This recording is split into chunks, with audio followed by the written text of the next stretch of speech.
Wielu z Was dyskutuje o tym, jak się dobrze lub źle mieszka w Polsce w porównaniu z innymi krajami europejskimi. I w związku z tymi dyskusjami postanowiłem to kiedyś porównać i powiem szczerze, że niektóre wyniki mnie zaskoczyły i zanim dojdę do tej mapy, która akurat mnie zaskoczyła, to będzie na końcu mniej więcej tej audycji, to przedstawię też inne dane i porównamy to po prostu, jak my możemy sobie pozwolić na mieszkanie albo kiedy płacimy za mieszkanie zbyt dużo, kiedy jesteśmy przeciążeni opłatami za mieszkanie, czy to będąc właścicielem, czy to będąc właścicielem takim, który jeszcze musi w dodatku kredyt spłacać, czy też będąc najemcą mieszkania na wolnym rynku i też troszeczkę porozmawiamy o warunkach, w jakich żyjemy i w ogóle jak spłacamy zaległości, będąc mieszkańcem jakiegoś kraju. Oczywiście to będą dane statystyczne, podane przez Eurostat, więc proszę nie mówić, że akurat u mnie jest inaczej, bo ja wiem, że jest inaczej, bo średnia statystyczna to jest jakaś średnia. Twoje indywidualne odczucia wcale nie muszą tej średniej odpowiadać i też ważne jest, żebyście pamiętali, oglądając tę audycję, o tym, że Polska w stosunku do wielu krajów Europy, no na przykład do Niemiec, ma znacznie większy udział ludzi, którzy mieszkają we własnych mieszkaniach. U nas najem nie jest popularny, to około 14% populacji wynajmuje mieszkania i z czego 1/3 to są ludzie, którzy wynajmują wolnorynkowo, bo inne najmy no to są inne formy, czy to jakieś komunalne, zakładowe, no wszystko jedno, nie będziemy tutaj tego rozwijać. Różne, inne, nierynkowe, to jest ważne. I w innych krajach, na przykład w Niemczech, tych najemców jest no chyba już ponad połowę. Więc też o tym musicie pamiętać, kiedy rozważamy sytuację właścicieli i najemców. A w ogóle, jeżeli Ciebie interesują nieruchomości, no to subskrybuj ten kanał, ale uwaga, w tej audycji ja przedstawiam jakieś wykresy, natomiast nie wszystkie te wykresy, ich forma graficzna pasowała do umieszczenia w wideo, po prostu byłyby źle widoczne. I na naszym blogu, na stronie Symen24 znajdziecie wpis mówiący właśnie o tym, jak mieszkamy my na tle Europy.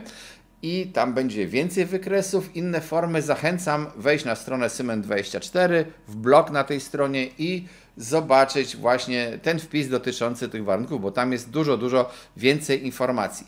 No dobrze. Żeby nie przedłużać, to zastanówmy się, jak mieszkamy. I pierwsza mapa, taka, którą Wam pokażę, odnosi się do osób, do odsetka osób, dla których utrzymanie mieszkania jest trudne, jest ciężkie.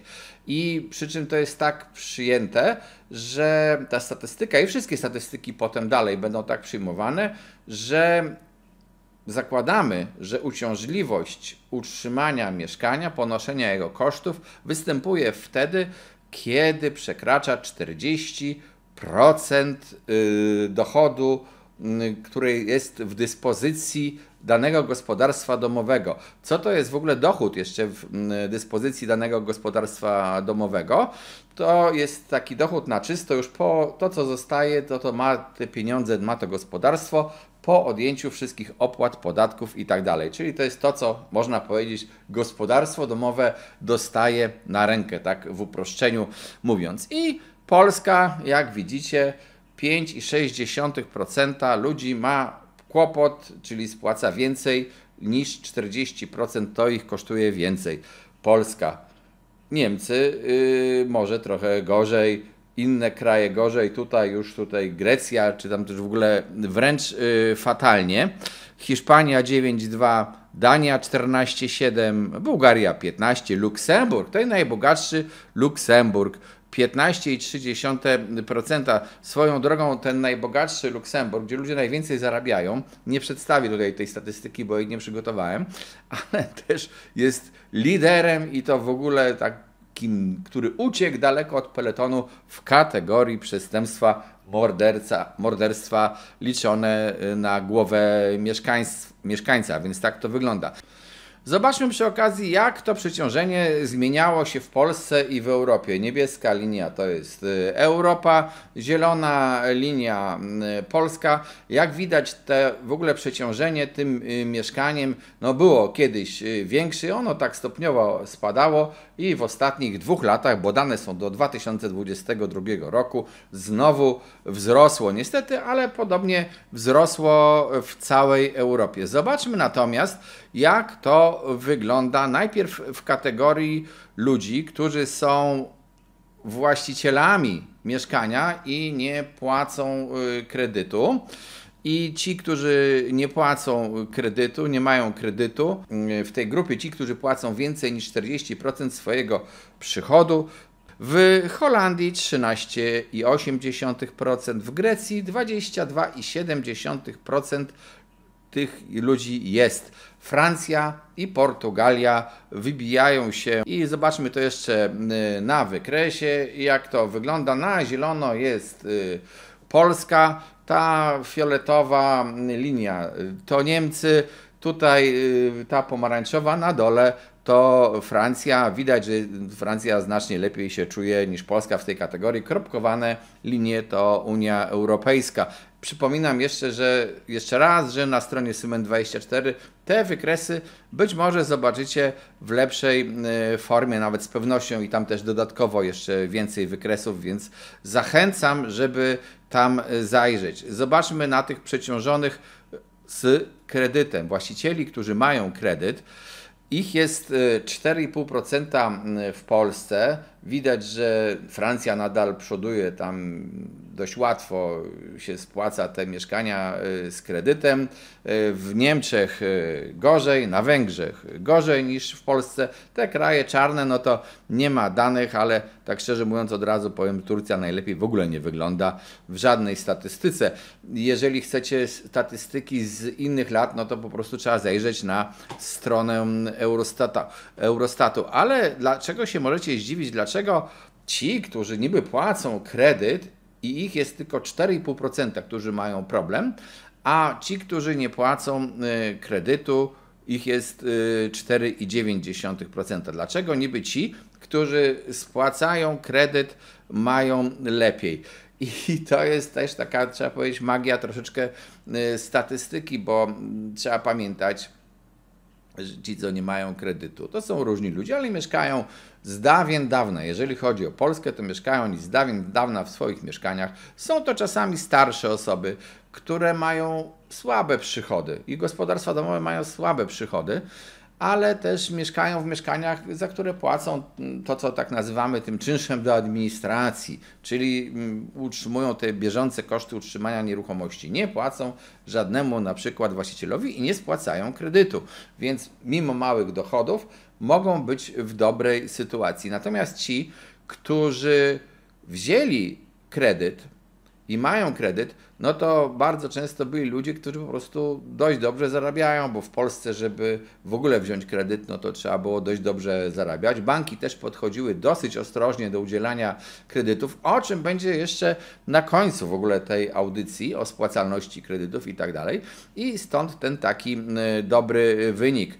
Ale nie zawsze tak było, jak widać to się wahało, bo były okresy, kiedy nawet tutaj ponad 17% miało problem, duży problem i płaciło za mieszkanie o ponad 40% swojego przychodu. To spada i też znowu w ostatnich latach z wiadomych powodów, gdzie chociażby wzrosły koszty obsługi kredytu, raty, też wzrosło. Niemcy na górze, Francja na dole, ta czarna kreska to Włochy. I teraz przejdźmy do kolejnej mapy, do przeciążonych najemców. Jak to wygląda w tym najmie? No i tutaj w Polsce już mamy przeciążenie rzędu 19,5% populacji, 19,5% ludzi płaci ponad 40% swojego przychodu, płaci tych najemców za mieszkanie. Francja już tak pięknie nie wygląda, za to Niemcy wyglądają wspaniale, bo tutaj jak widać czynsze w stosunku do możliwości płacenia najemców są stosunkowo niskie i spójrzmy jeszcze tradycyjny wykres. Zielona linia Polska, niebieska linia to jest Hiszpania.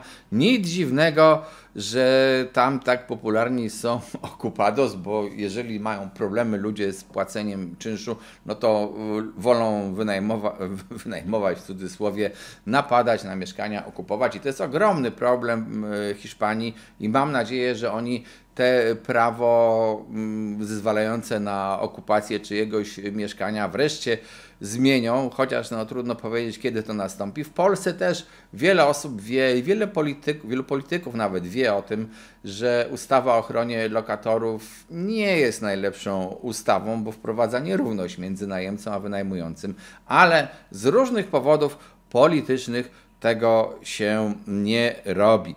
No i teraz wróćmy do tej mapy, którą pokazałem na początku, która, jak powiedziałem, mnie trochę zdziwiła. Cóż to jest za mapa, co ona przedstawia? Od razu powiem, że jest to mapa sporządzona dla 2020 roku, ponieważ już późniejszych danych Eurostat nie przedstawia w każdym razie, nie znalazłem takich danych i jest to informacja o tym, jaki procent populacji danego kraju mieszka w warunkach, powiedziałbym, urągających hasłu XXI wiek, czyli w domu, gdzie albo dach przecieka, albo jakaś jest zgnilizna w podłogach, w oknach. No w ogóle taka, powiedziałbym, substandardowa nieruchomość. No i to jest też ciekawe. Najlepiej, jak widać, żyją sobie zachodni Słowianie, czyli Polska, Czechy i Słowacja oraz Finlandia i Norwegia. Tuż tym razem mamy nawet Norwegię w statystykach. Nie chciałbyś być pewnie mieszkańcem ani Turcji, ani Portugalii, bo tam warunki nie są najlepsze. Dane te również przedstawiam dokładniej na stronie Symen24. Tam możecie sobie to wszystko zobaczyć dokładnie, jak te państwa wyglądają w poszczególnych procentach, a nie tylko w takiej tabeli. O czym to mówi? No w sumie pewnie mówi o tym, że ta substancja mieszkaniowa w Polsce jest po prostu lepiej utrzymana, została wyremontowana. I ja wiem, że to niektórzy powiedzą, dobrze, ale w mojej miejscowości, czy w mojej okolicy widzę sporo nieruchomości w ruinie. Tak, ja też widzę, zwłaszcza kiedy pojadę na ziemię zachodnie, na zachód Polski, to tam jest zdumiewająca dla mnie ilość domów, które są w kiepskim stanie technicznym, taki ludzie zamieszkują domy, nic z nimi nie zrobili. No cóż, tak bywa. A na tym wykresie zobaczycie, jaki jest odsetek ludzi wybranych, czyli tych, których zarobki są w tej, czy też przychody rodziny są w 60% dołu, czyli tym dolnych 60% w danym kraju i 12% w Polsce ma problemy ze spłatą różnych zobowiązań, czy to z tytułu kredytu, pożyczki, czy też na przykład czynszu za mieszkanie, opłaty za energię, dowolnych opłat, takich zobowiązań. 12% w Polsce tych gorzej zarabiających, 12% z tych osób ma jakiś problem. Jak to wygląda w innych krajach? W Hiszpanii 28%, w Rumunii 31%. W Niemczech nie mają problemów, w Czechach też, jak widać, problem jest niewielki. Tak to wygląda w skali w ogóle całego społeczeństwa. Dodam, to w Polsce problem z tymi płatnościami ma około 6% populacji i jest to niewielki odsetek na tle Unii Europejskiej. Zachęcam jeszcze raz do strony Symen24, gdzie są te wszystkie dane podane.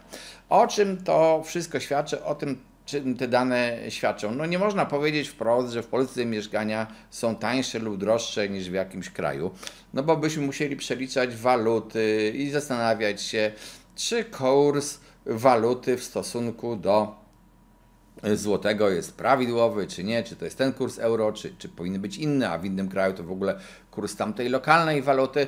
To jest trudne. Mamy porównanie do takich przeciętnych przychodów danego kraju i widać, Polska nie jest jakby najgorsza, nie ma najgorszego miejsca na tej liście.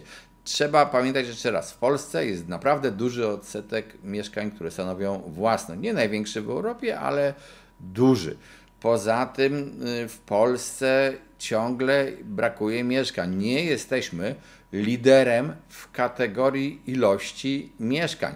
Ale też jest ciekawe, niby w Polsce nie ma wiele mieszkań, a zobaczcie, że są kraje, gdzie jest bardzo dużo mieszkań na 1000 mieszkańców, a jednak one są bardzo drogie w stosunku do ich przychodów.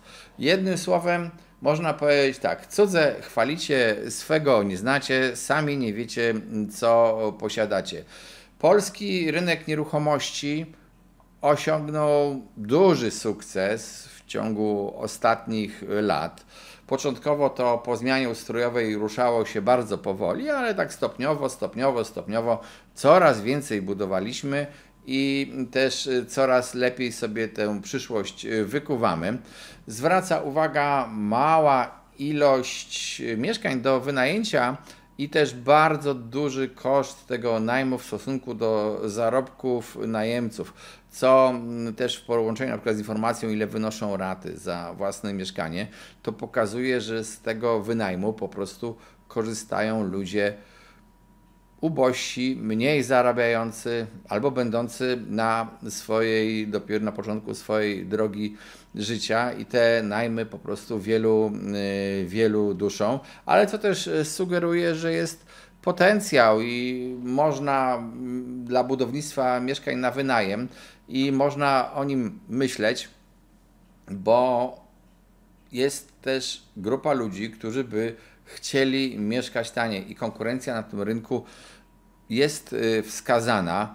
Blokuje te możliwości ustawa o ochronie praw lokatorów, czy też chęć, bo pewna ilość mieszkań, które trzymane są puste i takiego dziwnego inwestowania i mylenia nieruchomości ze złotem, czyli kupowania nieruchomości i trzymania jej, bo może kiedyś to mieszkanie wzrośnie na wartości, co nie jest koniecznie zawsze prawdą, to ta zła ustawa właśnie zachęca do takiego inwestowania, bo strach jest przed wynajęciem mieszkania. Wchodzą do Polski fundusze, robiliśmy o tym audycję, fundusze, które inwestują w mieszkania na wynajem.